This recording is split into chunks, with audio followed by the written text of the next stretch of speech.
YouTube, ici Bricacote sur la chaîne Utopia Albo en direct live sur ma chaîne perso. Salut Gala au passage, les gens viennent d'à peine d'arriver. Et oui, c'est vraiment le live à l'improviste comme d'habitude et du coup la rediff aussi. C'est qui le chien qui aboie? C'est rien, c'est juste l'arrivée de la grosse. Salut Mercure au passage, donc désolé pour les contretemps, vous avez vu c'est complètement fait à l'arrache. En plus il est 18 h, je reviens à peine du boulot, donc croyez bien que ça vit encore. Hein. Vous pouvez voir d'ailleurs, là c'est pas la lumière artificielle, c'est la lumière du soleil qui est en train de se coucher par rapport à d'habitude. Enfin bref, si je fais ça aujourd'hui, c'est pour prévenir que la banlist est enfin tombée. Du coup, bah, comme j'ai dit, c'est de l'improvisation. On va découvrir cette banlist, mais avant toute chose, un petit point, un petit peu sur ce que je connais du format actuel et du pourquoi, du comment il y a cette banlist qui tombe. On va aller vite fait là-dessus, voilà. Donc vous reconnaissez Omega, ce que j'utilise généralement pour ma collecte et tout. Et au moins, il n'y a pas de fond de musique, rien. Alors, comment expliquer du format actuel avant CDF, puisque cette banlist va être intéressante dans le sens où normalement elle va être effective juste avant le CDF. Donc du coup, il va y avoir quelques équilibrages avant justement, et notamment il y a aussi la sortie de Dimension Force qui va venir tout chambouler au dernier moment. Donc c'est un peu à la Wall again quand même, j'ai envie de dire, ce CDF hein, quand il va commencer. Mais ça va laisser à peu près 2 semaines à tout le monde le temps de s'habituer au nouveau format et à la nouvelle banlist. En attendant, le problème qu'on a dans notre format actuellement, ben, c'est très simple. De ce que j'ai vu et de ce qu'on m'a dit en tout cas, j'ai l'impression que le format méta, c'est Brave Token, insérer archétype ici, DPE. Alors comment expliquer tout ça? Bah, c'est très simple. Alors déjà, on va trouver tout ce qui est jetons aventuriers. Alors évidemment, c'est la merdouille. Qu'est-ce qui s'est passé? Pourquoi j'ai pas de... J'ai aucune carte. Je n'ai aucune carte. Très bien, Omega a décidé de bugger aussi aujourd'hui. Très bien, changement de truc. La mise à jour de... Donc Omega a merdé à cause de la banlist. Très bien, j'avais pas remarqué. Bon bah, plan B, hein. Plan B, plan B, plan B. Alors, est-ce que ce que j'ai comme plan B? Master Duel, c'est pas possible, il n'y a pas de Brave Token.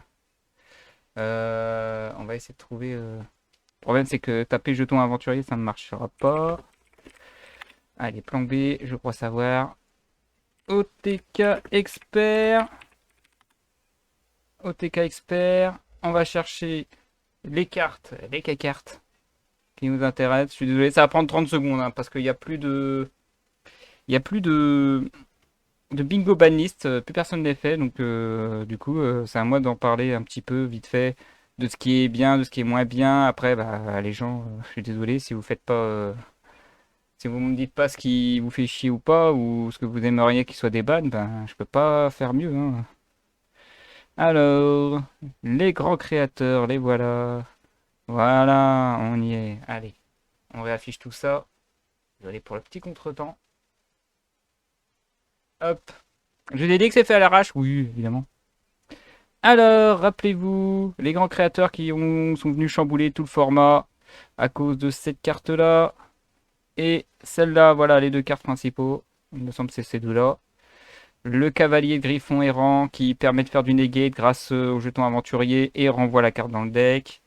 Celui-là permet justement d'équiper une carte jeton aventurier et en combo avec la troisième carte, à savoir DPE, donc de faire péter l'équipement. L'équipement est fait va revenir automatiquement sur le premier jeton qui vient, ce qui fait que ça crée du carte avantage très rapidement là-dessus. Je dis ça de manière extrêmement grossière, je suis désolé. Hein.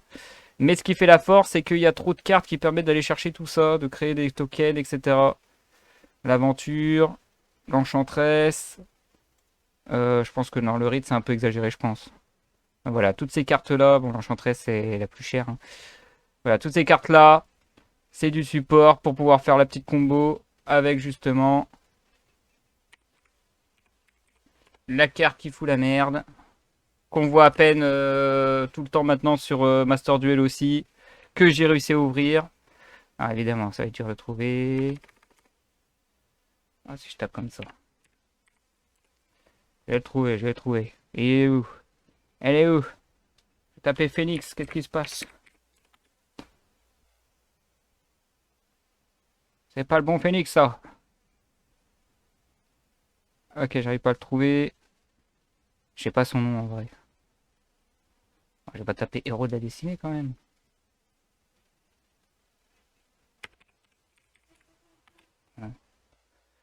Alors, il y en a partout. Voilà, il est là, notre copain. Le fou de merde. Donc évidemment, il y a une banlist qui a déjà... Ah, c'est Phoenix, Phoenix. Ouais, faut dire que c'est les trucs en attaché. Ok. Alors, même le nom, ils l'ont foiré, hein. Bon, enfin bref. Toujours est-il que cette carte, on le rappelle, permet de se protéger dans le cimetière, entre guillemets, parce qu'il y a peu de cartes qui permettent de gérer directement le cimetière. On est obligé de partir sur des collettes, bien que c'est limité à une chez nous. On est obligé de partir sur des kaijus pour l'empêcher d'activer son effet, de faire péter un en se sacrifiant ou en faisant péter, comme je l'ai dit, le token qui est là, qui se pète et automatiquement se rééquipe sur le jeton aventurier qui va avec. On a ça qui permet de... Pardon, et le griffon. Ah, j'ai utilisé le griffon en plus. C'est pas grave, il est là. Voilà. Notre ami qui permet de faire du Neget. On a du Baron de Fleurs qui arrive aussi, alors qu'il y a Araka et Doc qui viennent de rejoindre. Tout va bien. Je suis en train juste de faire les explications. Vous inquiétez pas, la live réaction arrive juste après, hein. Donc, elle peut se péter lui-même, et quand elle est détruite, effet permet de s'invoquer SP au prochain stand-by phase, sachant que la prochaine stand-by phase, c'est une action, c'est plus du tout l'effet, puisque l'effet était proc juste avant. Donc c'est une carte assez pénible qui sur la durée permet de créer du carte d'avantage. Et en plus de ça, comme si ça suffisait pas, il y a du nerf d'attaque et défense, surtout l'attaque de l'adversaire. Je vais vérifier. C'est 200 points d'attaque, c'est que l'attaque. Donc perte de 200 points d'attaque pour chaque héros de la destinée, sachant qu'on l'utilise avec Fusion de la destinée. Bon, je vais pas montrer la carte, vous la connaissez bien. C'est un peu comme un Fusion Red Eye, sauf que c'est pour les héros de la destinée. Et en plus, il n'y a pas le mal d'invocation, c'est là toute la différence. À part le fait de faire des invocations de ténèbres derrière, si je ne me trompe pas. Mais bon, comme j'utilise pas ces cartes-là, je peux pas vous donner plus de détails là-dessus sur les mal, les mauvais côtés de ces combos complètement abusés. Bon, voilà, c'est ça. Et après, vous prenez n'importe quel archétype. Donc, on prend par exemple un Prankid, hein, évidemment, avec la Link 1 qui fait tellement le café. Mais bon, il faut bien qu'il y ait ça pour que le Prankid de base puisse tourner, sinon il tourne pas. Donc, je peux pas dire qu'il faut nerfer ça. Le plus pénible, c'est vraiment le DPE. Et aussi, on a aussi le format Dragoon chez nous, donc du coup, si c'est pas DPE, c'est Dragoon qui le remplace. Mais DPE est beaucoup plus utile grâce au Brave Token, comme je vous l'ai dit pour le petit combo, par rapport à Dragoon qui est vraiment mono. Et qu'une fois qu'on l'a géré au moins une fois, lui, eh ben, c'est pénible de le réinvoquer. Alors que lui, il s'en va, il revient, c'est la merdouille. Et qui plus est, ces matos d'invocation sont utiles puisque c'est pas de la brique comparé à Magicien Sombre ou Dragon Noir aux yeux rouges. Donc voilà pour ce qui est de la préférence au niveau. Donc on va voir si ça va être nerfé ou pas. La cible, évidemment, malheureusement, à cause de ces deux-là, pour moi, c'est l'Anaconda. Celle-là, malheureusement, entre les super polis, etc., c'était utile. Entre les fusions en surcharge, c'était utile aussi. Malheureusement, il y a trop d'abus là-dessus. Deux cartes suffisent à sortir un DPE. Deux cartes suffisent à sortir Dragoon aussi. En espérant que ça brique pas. Donc ça sera la cible, à moins qu'ils vont retoucher Fusion de la Destinée. La mettre à 1, là ça serait plus utile que de la mettre à 2, hein. C'était la banliste incompréhensible, je rappelle, le mois de février. On a aussi une autre saloperie. On a ça qui vient d'arriver. Enfin, il vient d'arriver, non, ils se défendent bien en fait. Les petits vagabonds brise. Tous ces petits oiseaux là. Mais le plus important, c'est pas celui-là, c'est lui, voilà. Lui, c'est la plus importante. Alors, ce qui fait défaut avec Vagabond Brise, c'est que il n'y a pas d'Invox P. Donc, c'est totalement en contradiction avec le format actuel. Du coup, c'est pour ça qu'elle est plutôt forte. C'est qu'il y a une abus d'invocation normale. Alors, ça me dérange pas cet abus d'invocation normale, surtout pour invoquer lui qui est le boss des Vagabond Brise. Alors, pour rappel, ses effets à lui, une fois qu'il a invoqué Norme, nécessitant deux sacrifices, et après tout le move pool qui fait que après tous les effets qu'a fait les autres Vagabond Brise, le dernier effet c'est faites une invocation normale, mais direct, c'est même plus faites une invocation supplémentaire pendant ce tour, hein, c'est vraiment faites une invocation normale, point. Et c'est ce petit point qui va montrer l'abus de ce deck. Et lui par exemple, c'est pas une carte à nerf, hein, je dis franchement, c'est pas celle-là qui va être touchée s'il touche Vagabond Brise. Négate les effets des monstres invoqués SP en position d'attaque et divise par deux l'attaque des monstres quand il combat cette carte. Donc c'est fort quand même pour une 2007 à passer. On a à peu près un Avramax en second, le truc. C'est incroyable. Pour une invocation normale, vent. Alors qui dit vent dit invocation normale directe. dit évidemment le retour de notre ami la statue barrière devant. On a le retour d'Apex. Et on a aussi une saloperie. Alors, je vais bien l'écrire pour une fois. Il est là. Le Reiza Mega Monarch. C'est un 2 sacrifices vent et ça permet de faire du carte avantage. Alors, j'en dis pas plus parce que je l'ai subi qu'une fois cette carte-là. Mais voilà, comme je disais que les monarques, ça me sortait par les trous de nez, ben Fuvagabond Breeze utilise un monarque. Et pas n'importe lequel, un méga. On les voit, ça tourne, hein. On a eu Caius, on a eu celui du tonnerre, là. Ah, celui qui s'occupe de l'extra deck, si vous préférez, en méga. Maintenant, c'est lui qu'on voit. Donc, franchement, je suis pas contre le fait de les voir un coup l'autre. Ça, c'est cool. Moi, ce qui me fait chier avec Monarch, c'est la tempête. Le reste, ça va quand même. Empêcher les Invox P d'activer leurs effets avec la carte piège quand tu n'utilises pas d'extra, bah, c'est normal, mais tempête, quoi, c'est tout. Moi, ça, je respecte les monarques, sauf tempête. Mais bon, ce qui me pose problème avec Vagabond Breeze, c'est cette carte-là, en fait.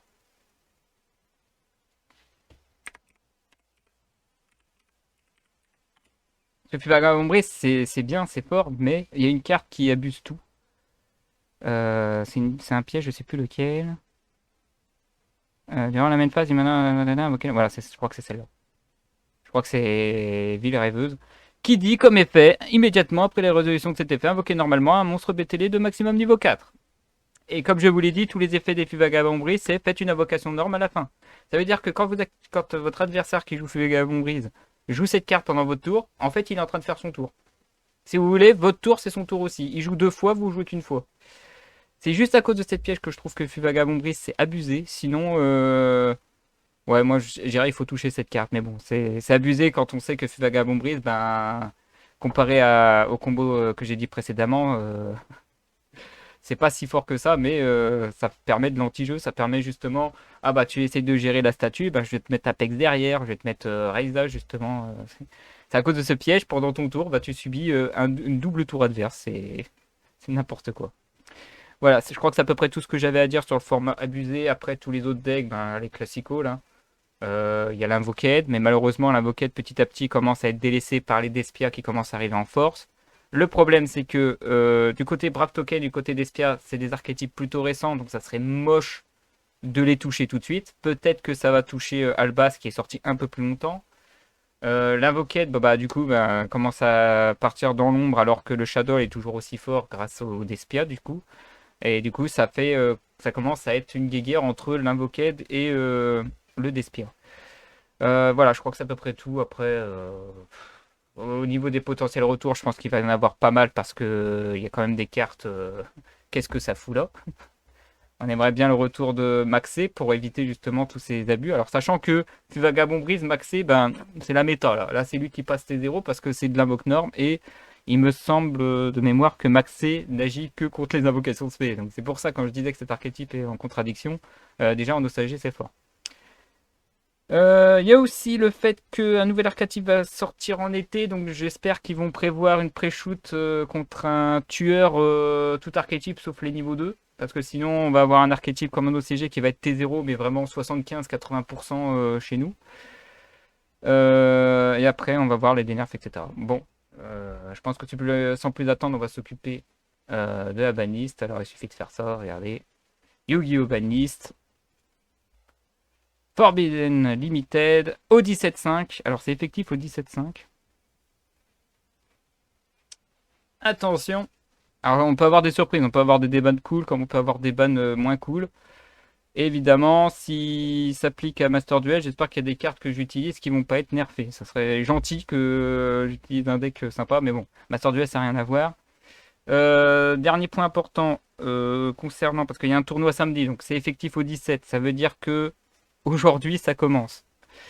Et du coup, le tournoi au 21. Donc s'il y a des cartes dans ma liste qui sont pas bons, ben il faudra que je change. Il y a des cartes par contre que, notamment moi c'est Colosse qui m'intéresse, mais bon, Colosse c'est peut-être un peu abusé que ce soit des bad. Il y a beaucoup de Kirin, on l'attend le Kirin, hein. Elle va arriver. Attention, est-ce qu'elle est là? Alors ça commence, je suis désolé, attends, je vais enlever le truc de cookie, voilà. Pour l'instant rien. On n'a rien. Maxé est toujours ban. On a Eva qui est toujours ban, ça il faut aussi regarder un petit peu. Après je sais plus ce qui est des bans, hein. Maître à penser, bête fantôme, ouais. Orcus de l'arc, bon, Orcus c'est mort. Scientifique. Les maîtres dragons, Lotus. On a un plan et spirale, ça c'est bien aussi. Y a pas de ban, hein. Y a zéro ban, super. Y a toujours Colosse du coup, ouais, c'est la merde. Allez, super cette banliste. La banlist où y a rien. Y a que du déban. Ah, nouveau. Oh là là. Oh là là. Oh mon dieu. Oh mon dieu, y a des trucs là. Attendez. Ah oui, y a lui aussi. Oh nickel. Oh là, c'est des bonnes bannes. Là, je vois, c'est que des bonnes bannes. Oui. Allez, adieu les synchros. Ah, c'était abusé ça. Ça, c'est pour les decks qui utilisent beaucoup de synchro, notamment les ABP. Donc Soul, qui est gros rogue, qui a perdu beaucoup en puissance à cause de tout ce que je vous ai dit précédemment et ces archétypes qui sont sortis.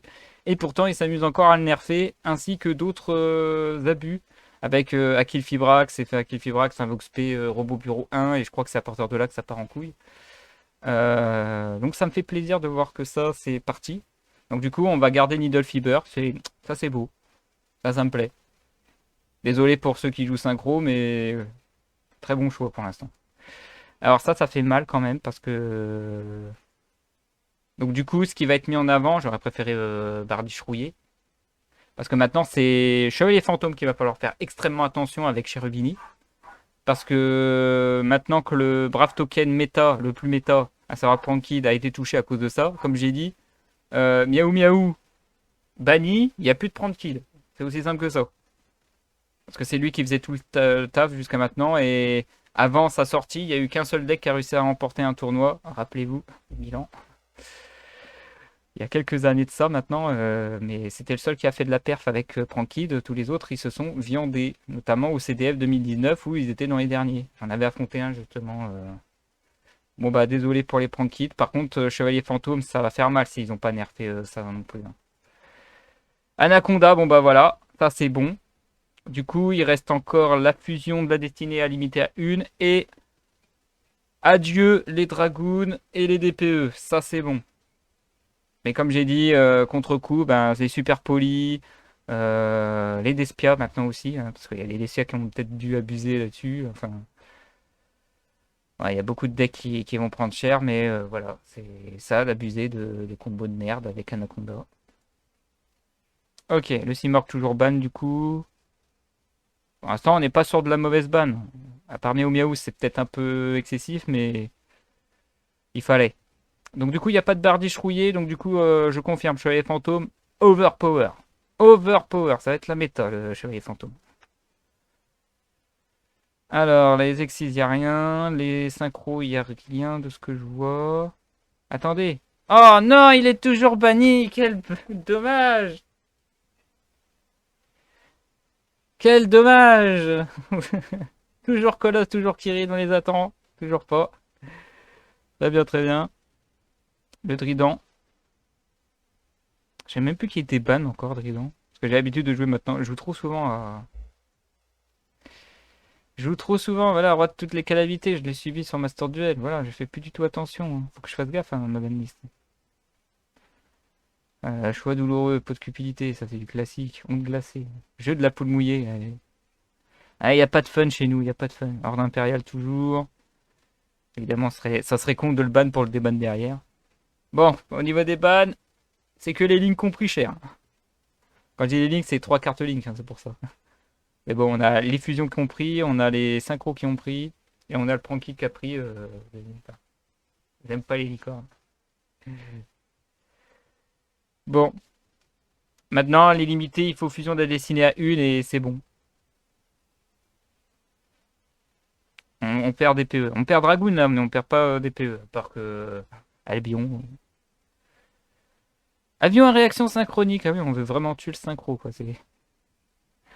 Ah, l'avion à réaction, il faudra regarder l'histoire des bannistes, mais je crois qu'elle a bougé beaucoup, celle-là. Donc, du coup, maintenant, elle est limitée à une. Alors, est-ce que ça change? Je sais pas, mais apparemment, on aime bien l'avoir en main. Ah non, non, non, non, non, non. Dragon rose rouge, c'est pas le bon. C'est pas le bon. C'est mon dragon rose rougeâtre qu'il faut pas ban, hein. Mais Dragon Rose rouge est limité. Ok. Oh, oh, t'es une blague. Oh putain, ils sont fous. Ah non, il faut qu'il y ait un errata. Il y a un errata. Il y a un errata. Il y a un errata. Je l'ai, hein. Je la joue. On réfléchit pas, on la ressort. Il va niquer la drophase. Pourquoi il est en déban? C'est non seulement le joueur 2 va prendre l'avantage, faire Yatagarusu attaque directe, la partie elle est finie. Hein. Là, c'est même plus tu joues pas, c'est je joue vraiment tout seul. J'espère qu'il y a un putain d'errata quand même, parce que là, c'est chaud. Ça nique une norme, mais franchement, limite, limite, franchement, Yatagarusu, ça fait tellement le café. Bah, est-ce que le format fait qu'elle est plus difficile à sortir? Franchement, je crois pas. Et en plus de ça, c'est un monstre vent. Hein. Ça veut dire que non seulement ils ont pas nerfé le Vu Vagabond Brise, mais en plus ils l'ont overpower, puisque peut pas être invoqué SP, mais je rappelle, les Vu Vagabond Brise fait de l'invoque norme. Donc on a Brave Token DPE pour l'instant avec Chevalier Fantôme qui est le plus puissant pour moi. Et on a le Vu Vagabond Brise qui est le The Challenger. Ça va se battre entre les deux. Le Yatagarasu qui peut aller chercher facile. En plus, c'est un monstre vent, mais il y a plein de cartes qui permettent d'aller chercher du vent en plus. Voilà. On peut même jouer avec, avec le Lyrilusque. Eh, j'attaque tous les monstres et maintenant ma norme avec Yata, bim. Voilà, maintenant je te tue à coup de pic-pic dans la gueule et toi tu pioches plus, tu peux plus jouer. Ouais, bah s'il y a pas d'errata, finalement, j'avais dit que Yu-Gi-Oh allait mourir dans 2 ans, ben non, en fait elle est morte maintenant. Hein, parce que j'aimerais bien qu'elle soit rééditée. Juste pour la collecte, si elle est rééditée en ultra, ça me dérange pas. Mais sinon, pour le reste, les tournois, c'est mort. Hein. Ils avaient tout bien fait, ils ont sorti ça, quoi. Quelle horreur. Kill Fibrax limité à une. Ouais, bon, ça c'est. C'était tellement bien, maintenant il faut que de la merde. Pourquoi on en joue plusieurs des Akil Fibrax? Non, je crois pas. Moi j'en joue qu'une. Je pense que beaucoup en jouent qu'une. Hein. À moins de l'abus des synchros, mais bon, j'ai jamais vu quelqu'un jouer 2 Akil Fibrax. Hein. Faudrait m'apprendre. Hein. Peut-être que je dis de la merde, mais apparemment, il y en a qui abusaient d'Akil Fibrax et que ça faisait trop de trucs. Peut-être parce qu'il y a la bête fantôme qui a été ban, donc du coup ils se disent, ah bah peut-être qu'ils vont le remplacer par un autre Akil Fibrax. Peut-être. Alors, un pote artiste, tiens, qui a été déban. Le singe. Ah bah il y avait déjà le truc. Oh. Ouais. Ouais, par contre, je vais vérifier un truc. Non, Electrolite est toujours. On s'en fout. Hein. Ça va faire des trucs. Hein. Il y a beaucoup de trucs. Hein. Dragon monteur filant en synchro. Ah oui. Oui, oui, oui. Oui, oui, oui, oui, oui. Pourquoi pas? Je suis pas contre, je suis pas pour non plus. La limite à une, bon. Avec les abus. J'en joue 5. Putain. Totalement dans l'illégalité, Mercure. On joue 5. Va t'en jouera plus qu'une. Oh, autre chose. Mais oui, allons-y. Des cartes qui étaient bannies depuis très longtemps, on va les bannir, on va les déban. Sachant qu'il y a Tagarasu, va falloir calculer le temps. Parce que depuis la première banlist chez nous en TCG, elle a toujours resté ban. Hein. Donc là, on est en le 17-05, le retour d'Yatagarasu.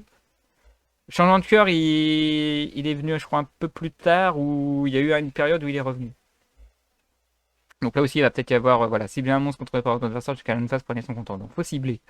Il y a beaucoup de déciblage. Mais je pense que changement de cœur et. Ouais, surtout changement de cœur, c'est surtout pour justement contrer ce qui va arriver cet été. Genre changement de cœur, tu piques le monstre qui t'empêche de jouer pour faire un Link 2 derrière. Parce que le Link 2, c'est le point faible de ce deck. Donc on va en avoir. Limité à une par contre, attention. Mais il y a de sacrées surprises quand même. Hein. Oh, ce CDF, il va être bordélique. Oui, bien sûr, on a eu Yatagarasu. Alors, on va remettre ce temporel. C'est la carte piège qui fait pareil. On saute les drophases. Ouais. Ouais, super. Alors, donc, avant les ratas, t'es obligé de jouer la règle de les ratas. Hein. C'est vraiment très clair. Hein.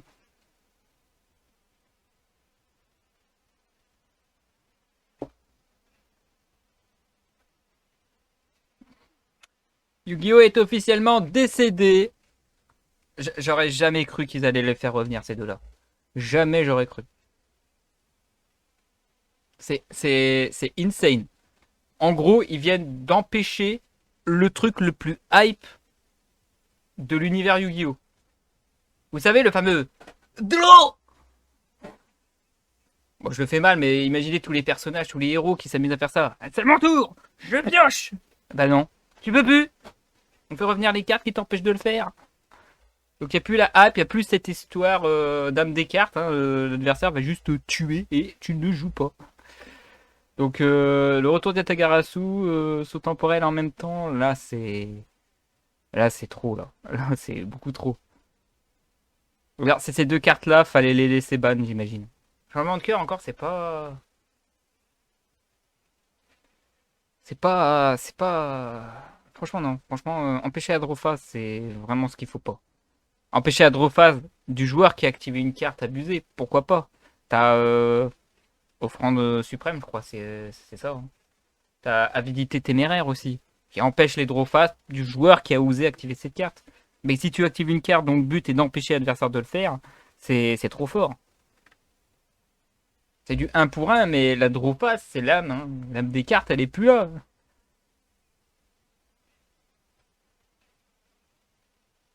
Sachant que, c'est très important, hein, il me semble qu'il y a un ruling là-dessus. Pendant la draw phase, on est obligé d'attendre que tu pioches avant de pouvoir activer des cartes. C'est-à-dire que cette carte-là, elle s'active votre tour d'après, pas le tour adverse direct. Hein. Sinon, ça serait trop facile. Bon. Et c'est une piège normale, les gens. Hein. Donc il y a du Lair of Darkness qui va revenir en force. Hein. Ok, c'est tout pour les limités. Oh là là, le dino. Ouais, bah, tant qu'il n'y a pas de diagramme, ça va. Attendez, on va vérifier. Diagramme. Diagramme, on s'en fout, du coup, tu peux le mettre à 2, à 3, on s'en fout. Le retour de Benten. Formation de Feu Tenki. Le retour du Tree Brigade. Oh, Eva est toujours ban, donc du coup, le retour de Dritron. Le retour de Tree Brigade. Le format est tellement bordélique. Le pot des désirs est à nouveau à 2. Oh là là là. La scène de lumière Farstar. Oh putain. Ah ouais, mais là, non. Oh, le deck d'enculé. On va avoir à nouveau les drone lock, plus ça, plus truc, plus après saut temporel, où il y a Tagarasu. Non mais c'est n'importe quoi. Tu joues Farstar. Farstar avec la combo, le mec, il a plus de cartes en main, il peut pas piocher. C'est, c'est insane. C'est-à-dire, tu peux faire un deck Farstar avec la combo Farstar qu'on connaît bien, hein. Réincarneuillet, deuxième réincarneuillet après un drone lock. Et après, pendant les tours, bah, tu vas chercher Yatagarasu ou son intemporel et tu lui niques. Tu lui enlèves. En plus, à chaque fois que tu attaques, tu infliges des dégâts puisque tu infliges des dégâts. C'est super. Il y a des beaux decks d'enculés à faire quand même. Hein. Le mur de lumière révélatrice. Alors, ça aussi. Payé par ton jeu multiple 2000 points de vie. Aucun monstre de votre adversaire avec une attaque égale ou inférieure au livre de points que vous avez payé ne peut attaquer. Alors, c'est pour contrer Yatagarasu. Tu payes 3000 PV. Ouais, mais c'est access code. Je paye 6000 PV. Et j'ai baronne de fleurs. Je détruis ta carte. Ouais, bon, mur de lumière, tu peux même la mettre à 3 à la rigueur, on s'en fout. Mais c'est un piège continu qui peut servir hein, pour les Eldish, pour justement les trous Draco, ou pour les bêtes divines, comme Moria, car on aura bien besoin des cartes pièges continues. Voilà, voilà.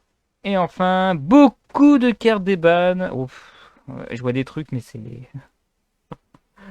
Alors, l'agresseur nocturne, flipper un monstre contrôlé, des voilà, lorsque ces cartes envoyées de la main au cimetière. Si bien un monstre flip dans le cimetière, cette carte exclue, envoyez-la à la main. Oui, c'est trop lent. Trishula, ouais, bon, une, deux, trois, soleil, on s'en fout. Et Talon Mirage et des bannes, bah oui, bah ouais. Ah que ouais, maintenant qu'il y a l'Exis 4, hein, et que ça, un, deux ou trois, bon bah, il y a de l'abus, hein, mais bon. Le héros vivant. Il n'y a pas fusion de la destinée, il est toujours à 2.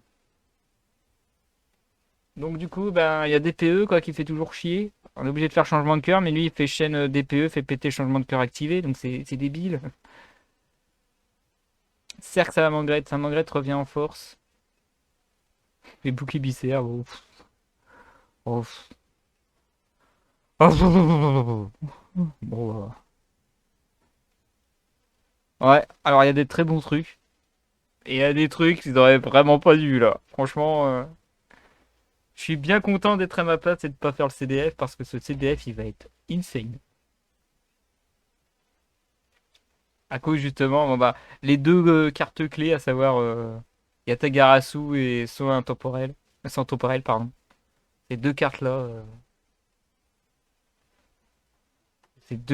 ils vont foutre la merde.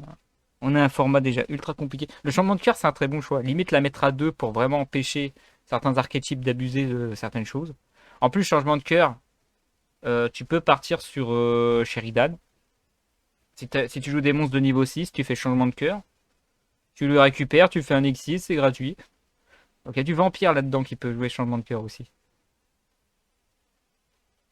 Ça va être. On a un mélange retour dans le passé et futur. On est sur une méta vraiment enculée, quoi. On est sur une méta avec Fuvagabond, Brise, Yatagarasu. On a le Farstar, Yatagarasu, son intemporel avec Rincarneuillet et Dronlock. On a du Lyrilus qui peut partir. On a Tribrigade, Lyrilus justement. Euh, On a le Brave Token. Ça va être le pire celui-là, je crois. C'est le Brave Token Chevalier Fantôme. Avec son temporel et tout derrière. Changement de cœur en plus pour faire ses exis derrière du dragon. Et... Le changement de cœur, tu peux attaquer avec le monstre, hein. C'est en gros, vous voyez Tempête des Monarques, je déteste. Et ben changement de cœur, c'est la même, sauf que tu piques le monstre adverse, encore plus frustrant. Tu le piques, et si ton monstre sacrifié il est pas assez fort, bah tu tapes avec avant de te faire le sacrifice. Bon, à voir s'il va y avoir des errata par contre, hein. Faudra vérifier, mais je crois pas que. Et donc la prochaine mise à jour sera annoncée d'ici quelques mois. Bon bah voilà. J'ai à peu près fait tout le tour de cette magnifique banlist qui tue pas la méta. Il a tué juste le Pranky de niveau méta. Mais sinon, pour tout le reste, eh ben, amusez-vous bien. Parce que franchement, en gros, le premier tour, c'est 5 cartes contre 5 cartes. Ou 5 cartes contre 6 cartes contre le premier qui prend l'avantage. C'est l'avantage direct, hein. Il n'y a même plus, y a même plus à réfléchir. Tu sais dès le premier tour adverse qui a gagné. C'est le format actuel. C'est ce que je prédis, hein. Avec les nouvelles sorties, c'est pas plus mal, mais bon, comme j'ai dit, est-ce qu'il y a vraiment intérêt pour sortir Yatagarasu et Saut temporel? Les deux cartes maudites qui tuent la hype de Yu-Gi-Oh! Notre fameuse draw phase. Tolo! Non! Alors ils vont être reban très vite, à moins qu'ils vont être erratés, hein, c'est sûr. Bon bah voilà, ce sera tout pour cette réaction de banni. J'espère qu'elle vous a plu. Envoyez les pouces bleus, tout ça, tout ça. Si vous voulez en voir plus, hein. On attendra cette prochaine banlist avec impatience, j'imagine. Avec plus de dingueries qui vont être débannes. C'est pas une banlist qui banne, hein. C'est une banlist qui débanne beaucoup quand même, hein. Il y a eu des nouveautés limitées surtout. Mais énormément de changements de 1 à 2, ça y est. On était à deux doigts de perdre les semi-limités et pourtant il y en a beaucoup de retours cette fois. Mais bon, voilà, si vous avez d'autres choses à dire de combo et de nouvelles possibilités d'enculade à faire avec toutes ces nouvelles cartes qui sont disponibles, n'hésitez pas à les mettre en commentaire. N'hésitez pas à vous abonner à la chaîne parce qu'il n'y a pas que des réactions bannies, c'est aussi des openings et quelques lore à raconter. Et pour l'instant, j'en suis que là. Et des présentations de collection aussi. Ma collection pour l'instant. Après, on verra. Et quelques vidéos bonus de temps en temps pour... Voilà, quoi. Bon, bah voilà, sur ce, moi, je vous dis... Ciao, ces gens.